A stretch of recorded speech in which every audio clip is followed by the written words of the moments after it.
మన జనాభా ప్రకారంగా మనకు ఎన్ని సీట్లు కావాలి? మనకు కావాల్సిందే 11 ఎమ్మెల్యే పదవులు రావాలి.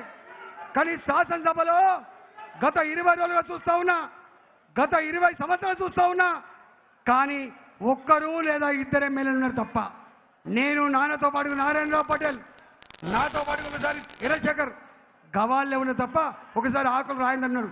అంటే 20 సంవత్సరాల చరిత్రలో ఇద్దరే ఎమ్మెల్యేలు ఉన్నారు తప్ప మూడో ఎమ్మెల్యే ఎక్కడ లేడు. ఇవాళ బీఆర్ఎస్ పార్టీ అరే మీరు ఏం చేసుకుంటారా అనే పద్ధతిలో ఒక్క సీటు కూడా ఇవ్వకుండా ఆత్మగౌరవం మీద కొట్టింది, గుండెల మీద కొట్టింది.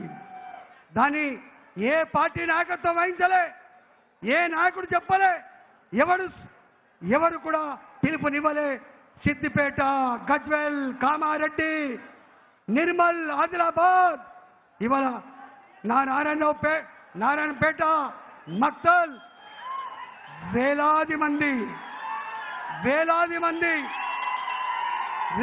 నుంచి 20,000 వరకు పెద్ద ఎత్తున రోడ్ల మీదకి వచ్చి మాకు ఒక్క సీటు కూడా ఇవ్వలేదు కదా కేసీఆర్ గారు, మా మీద నీకు నమ్మకం లేదు కదా, మా దాంట్లో ఒక్కడి మీద నీకు విశ్వాసం లేదు కదా, మా ఓట్లు ఎందుకు నీకు అని చెప్పి వాళ్ళు ఎక్కడికి గర్జించిండ్రు.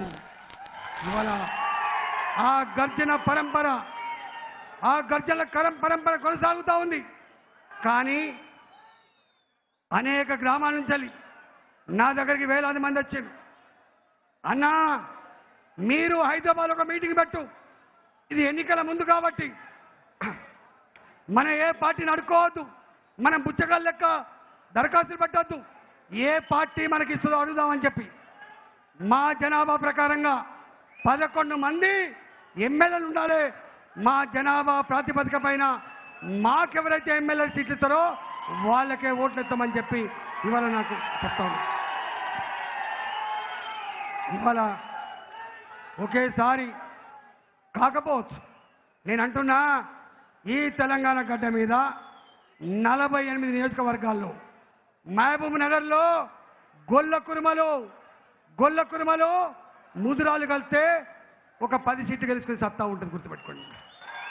ఇవాళ మా వాల్మీకి బోయలు, మా విశ్వకర్మలు, మా గౌడ అన్నలు, మా పద్మశాలి అన్నలు ఇప్పటికే కదం తొక్కుతున్నారు.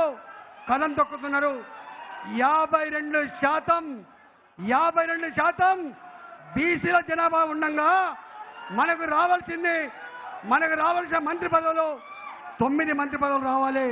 కానీ మనకొచ్చిన మంత్రి పదవులు కేవలం 3 మాత్రమే. కానీ రేపు ఒకటే సామాజిక వర్గం 18 మంది మంత్రులుంటే 5 మంది ఒకే సామాజిక వర్గం ఉన్నది.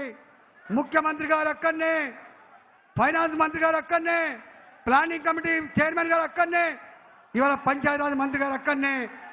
ఇట్లా చెప్పుకుంటూ పోతే ఓడవదు.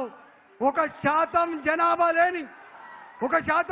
లేని ఇవాళ ఆ జాతికేమో గిన్ని మంత్రి పదవులు వస్తాయి. ఇలా 52% జనాభా కలిగినటువంటి బీసీలకు మాత్రం వచ్చిన మంత్రి పదవులు 3 మాత్రమే.